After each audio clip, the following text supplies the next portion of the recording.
Depuis qu'il a remis sa démission de son gouvernement en juillet 2020, Édouard Philippe est plutôt silencieux. À la fin de cette semaine pourtant, il livrera son point de vue vis-à-vis de la réforme des retraites d'Elisabeth Borne, qui s'apprête à présenter son texte ce mardi 10 juillet. L'actuelle première ministre devrait annoncer un âge légal de départ à la retraite à 64 ans, tandis que son prédécesseur semblait plutôt partisan d'un départ jusqu'à 67 ans, d'après ce qu'il avait avancé dans les colonnes du Parisien en octobre 2022. Nos confrères du quotidien ont souligné que cette prise de parole est une petite entorse à sa volonté de discrétion car le dossier lui tient à cœur. En effet, son entourage a dévoilé qu'il œuvrait à bas bruit pour préparer la présidentielle de 2027.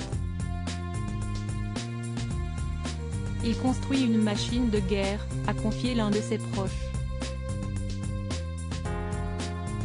Pas question de prendre de risques pour l'instant.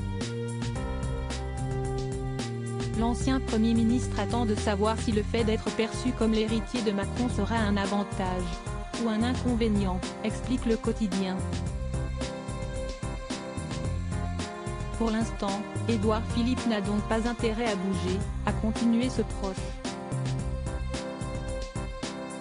Il verra alors s'il se positionne plutôt en macronien ou plutôt en héros de la droite. En attendant, Édouard Philippe mise plutôt sur le terrain et les élus. Il s'est rendu à Kiev en décembre dernier et il s'apprête à sillonner la France du Nord à la Charente, pour la législative partielle de fin janvier. Son parti, Horizon, compte 20 000 adhérents pour l'instant et 420 maires l'ont rejoint dernièrement. Supérieur à Édouard Philippe, qui sont les membres de sa galaxie? Une stratégie de l'ombre périlleuse. Ce n'est pas la première fois que des sources rapportent cette stratégie de discrétion d'Édouard Philippe à nos confrères. Le 16 décembre dernier, un cadre d'Horizon s'exprimait dans leur colonne au sujet des ambitions du chef de son parti pour 2027, « Édouard ne veut pas qu'on parle, en général. On ne sent pas de dynamique, de stratégie politique », avait-il déclaré.